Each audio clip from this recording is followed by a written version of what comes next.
Welcome to this year's Handelsdagarna 2020. My name is Ludwig Hartler and I'm your host for this year. With me today I have Fredrik Hjelm, who's co-founder and CEO of Voi Technologies. Fredrik studied Russian at the Swedish Interpreter Academy before finishing his studies here at SSE. He then went on to found Voi. Fredrik, how are you doing? Thank you, Ludwig. I'm really happy to be here. It's the first time actually I'm back to Stockholm School of Economics since graduation, it's kind of here everything started for me, and a lot of the friends. A lot of the friends I made here are still close friends today, and a lot of the people, who are working at Voi and who have worked with me in my other ventures and workplaces, they come from here. So super happy to be here.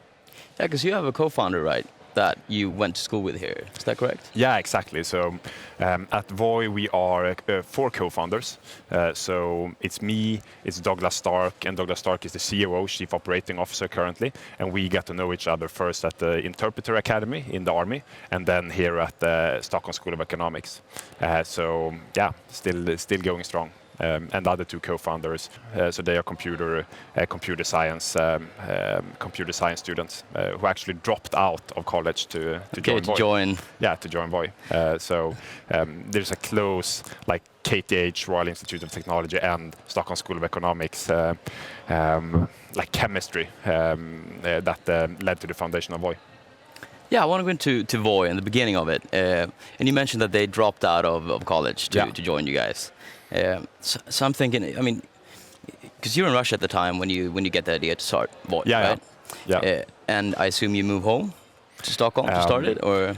Yeah, it's all a bit complicated. I mean, I started at Stockholm School of Economics, I think 10 years ago now, but I graduated like 2-3 years ago. So it took me 7 or 8 years to get out of my bachelor. It was, my time here at Stockholm School of Economics was very much like, like this alpine skiing, a bit like this. Not a straight line, not a straight line for sure. Just the military service. I worked in Russia for a few years. I founded another company before this before Voi in the incubator, SSE Business Lab, and I was actually working on that venture when we really decided to start Voi. And at the same time, my co-founder Douglas Stark, who was also studying here, the guy I mentioned, he was the president or the CEO of SSE Business Lab.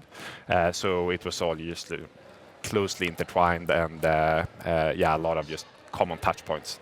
Yeah, but I mean, capital is obviously an issue in the beginning. Yeah.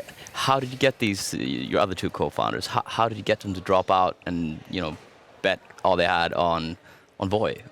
How did you convince them? I think,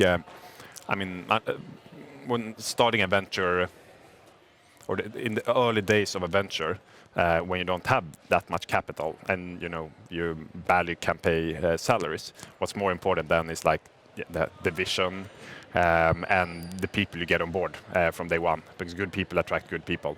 And I think if you have I think it's also easier to attract good people if you have an idea with some kind of impact. Societal impact, I would say preferably, we had that. So my previous company was also in sharing economy, so that was on the housing side, like apartment houses side. So we help people basically to utilize their homes in a better way when they're not at home, it was. The reason I founded that one was pretty much because I saw that so many apartments and houses are standing unutilized quite a lot of the time, while we are building huge hotels in the city centers, taking up a lot of space and so on. And to me, it just didn't make sense. And it was a bit the same with Voi. When you look at personally owned cars, the utilization rate is like 3%, so 97% of the time they're standing unutilized, which also doesn't make sense. It's expensive, it's not good for the environment, and same there, they take up a lot of space. The idea from Voi came very much from that it's super stupid that we're having millions and millions of unutilized cars. It's also, I think, super stupid and probably one of the dumbest experiments we have done here to take up oil from the earth, putting it into heavy metallic boxes, moving around lightweight people and lightweight objects in city centers, changing the chemistry of the atmosphere and so on. And it's just inevitable that we will run out of oil at some point. And then why do we continue to just push production and usage of combustion engine cars?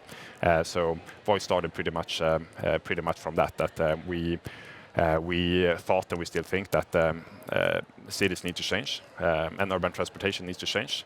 And we started kind of bottom down with electric scooters, because we saw they were very light, convenient to use, and very strong product market fit. When we did user research, everyone just loved it. A couple of years ago, like before scooters became a thing. So I want to get back to that, to the vision of Voi. But first, let's speak a bit about just because now, since the start in 2018, you're operating in, is it 10 different countries and 38 cities still? Yeah. I mean, things are moving fast. So first of all, I'm thinking, what is normal? Is there a normal work week for you? And if there is, what does it look like? No, I think I added this good or bad habit, depending on how you see it, to like work a lot every week while I was at the military school. At military school, we were pretty much forced to study for like 70, 80 hours a week because we had exams every Friday, and if you didn't pass the exam, you were kicked out. So it just kind of naturally forced everyone to study until they fell asleep, woke up, study, and so I added that habit to work a lot during military school, and then just continued here at Stockholm School of Economics, while at Boston Consulting Group, while I founded my previous company, and now at Voi. So I think, the ones who are saying that there is like work-life balance if you want to start a venture, perhaps if you want to start a quite small company, like a lifestyle, more as a lifestyle. But if you want to build something big with impact, it's just to accept that you have to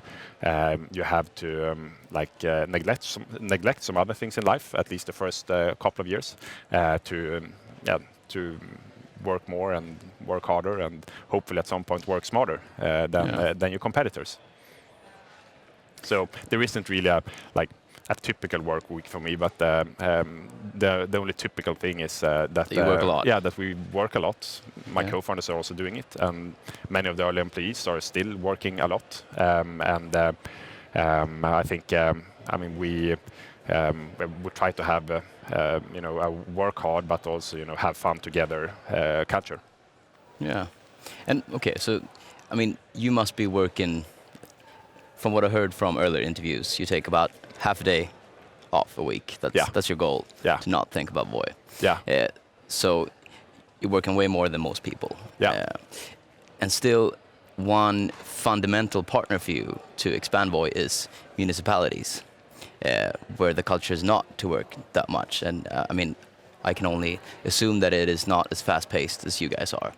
Few companies or organizations are. So could you tell me a bit about that cooperation? I can imagine that there's a clash there. Could you tell me a bit more about that?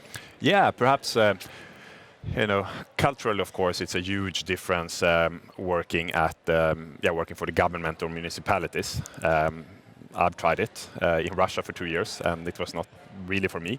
But I think, vision and goals for us and many municipalities and many cities are very aligned, because most European cities have said that we want to change how people move around in cities. We want people to use less cars and less taxis for personal transportation. We want them to use more public transportation, bikes, scooters, other lightweight vehicles that doesn't take up that much space and doesn't pollute. Both air pollution, but also noise pollution. So our goals are very, very well aligned, and all European cities have said that by 2030, so in 10 years, they should be free from combustion engine cars in the city centers. And also most cities are moving quite fast now in building more bike lanes, both protected and unprotected. They are implementing like these car-free zones, at least for parts of the year, and are really pushing towards this. Because I think from the political side also there is a consensus, at least in Europe, more so in Europe than in the US, that we need to find other ways of getting around in cities than moving in cars and taxis. Yeah, and obviously that makes your operations must be different in every city because the regulations are different. Yeah. And you mentioned in earlier interviews, you mentioned Tel Aviv as a good example of a great working city. Yeah. What could Stockholm kind of take as inspiration from Tel Aviv? What could we do better here? I think, first of all, Stockholm is definitely one of the more progressive cities in Europe on this. But I think, what Tel Aviv has done, and Israel overall, since Israel is a very progressive country when it comes to tech, when it comes to new ideas and so on. Similar to San Francisco, Silicon Valley. And I think it's just, it's to some extent the maturity curve. This all started in Tel Aviv and in Israel a couple of years earlier than it started here. A lot of people had their own personal, micro-mobility vehicles, such as scooters, such as these hoverboards, electric skateboards, and all kinds of vehicles. So they're just a couple of years ahead when it comes to parking infrastructure, when it comes to more bike lanes, and when it comes to also like how to behave in traffic, both when you're on, for example, a scooter, but also if you're in a car. How do scooter riders move around and behave in traffic? Yeah. So I think, Stockholm is doing a lot of good things. I think the current cabinet, or like the mayor's cabinet, they're very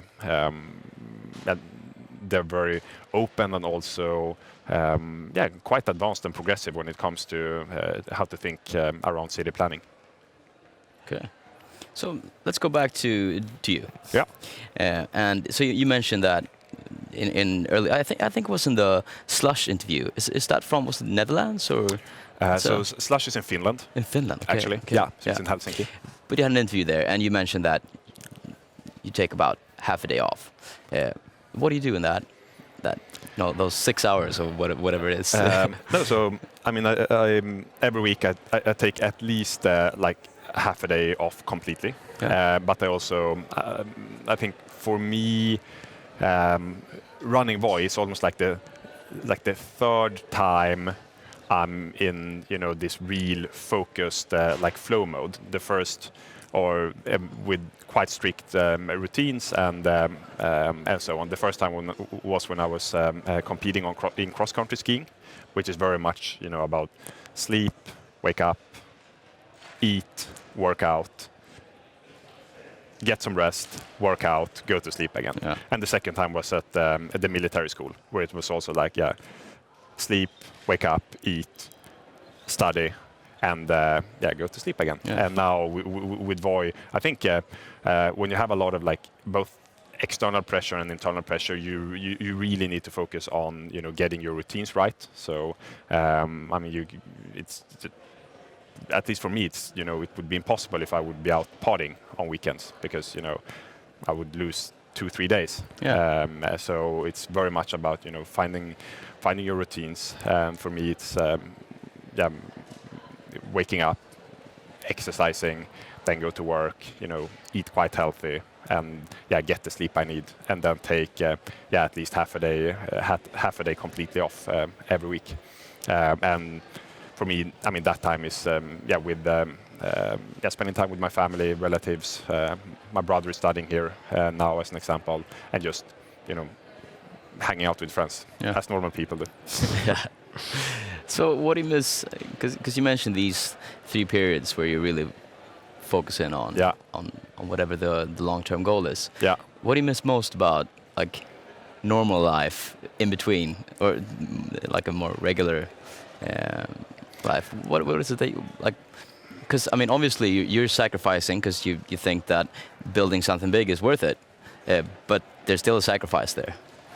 So Yeah, I guess what's the toughest thing you think that you've sacrificed to kind of build Voi, you think? No, I guess it's, I mean, in financial terms, it's some kind of upfront investment Yeah. you do, but you hope that you will enjoy or reap the fruits or enjoy the benefits from, in a couple of years to be able to have, complete freedom or independence in a couple of years. But I would say, I mean, in a couple of years, I will definitely, have more time to spend with my friends. Family, girlfriend, and so on. Which, it's just to be honest, you're sacrificing it when you're building something. Yeah, of course. And I think it's better to just be upfront with it, with yourself and with the people around you as well, because otherwise, becomes this tricky situation where you promise everyone a lot. So in this. I don't know if you want to call it a mode of being, but it's definitely, you're organizing your life around one goal.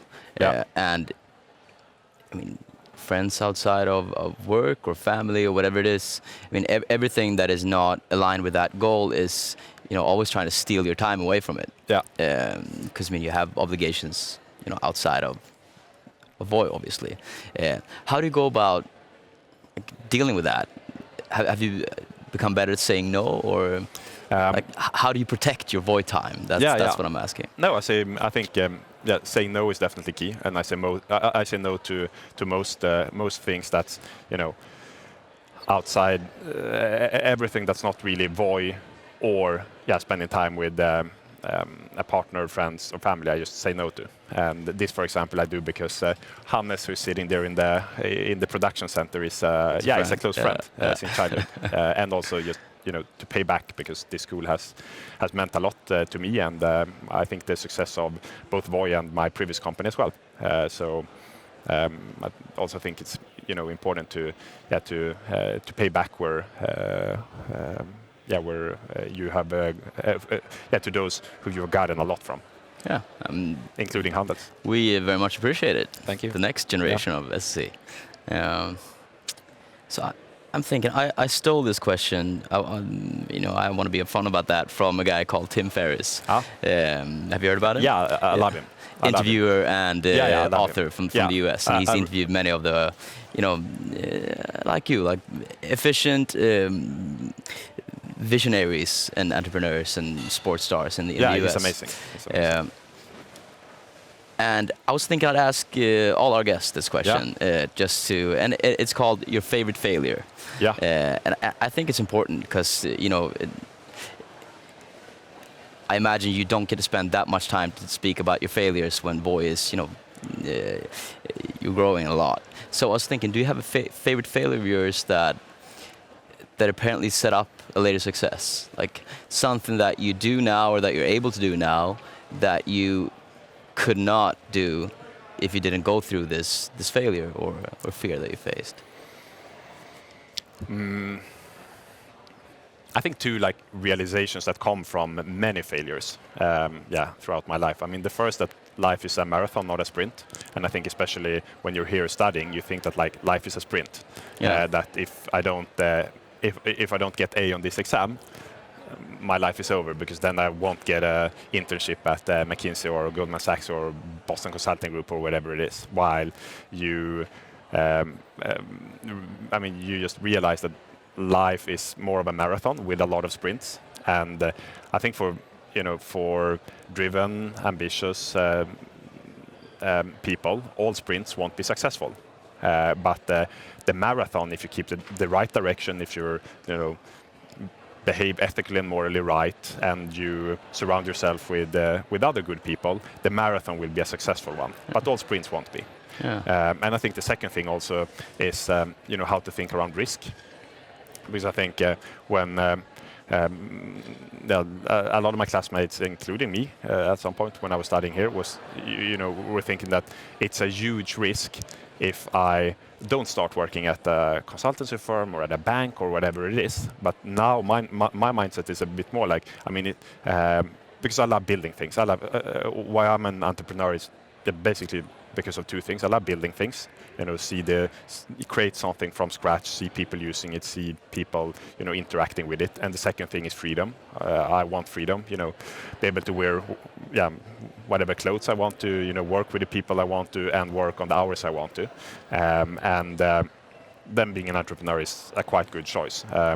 But I think now when I think about like a normal 8 to 5 or 9 to 5 job, I actually see that as the biggest risk in life, because the only thing we don't have is like time. And me sitting at a 9 to 5 job, not being able to create, and not having freedom, and also not a huge upside, is like a big risk. But being an entrepreneur and building things in a country like Sweden, where, especially if you've studied here at Stockholm School of Economics, I mean, you have the social benefit system, you will always be able to find a job.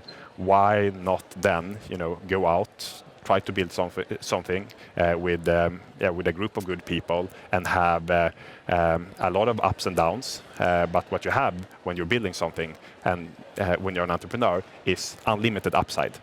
It's like this amazing option with the unlimited upside, because you own equity, and in the end, you won't get rich by getting a salary, because then you're selling your time. So for an SSC student who's here today, and is inspired by what you're doing, I think maybe the most relevant question would be, what did you focus your time on when you were here, and what, if you could do it again, if you were, I mean, I know your brother is here, for example. What advice would you give him if, let's say, he wants to, create your competitor when he's out of here? What advice would you give him? No, I think, I mean, if you're interested in starting something, becoming an entrepreneur, build something, I think the biggest barrier to entry is, the first thing you start. Because before you've started something, you think that, building a company or starting a company is like this impossible thing that's super difficult and I'm not good enough and so on. But when you have been on the other side and started a few ventures, you realize that it's just to do it. And ideas are not worth anything. And the only thing worth something is execution. So it's better to start on a bad idea, or on an idea that perhaps won't get like super big or is not super good, but you just go out, execute, you learn a lot. There are no like frames.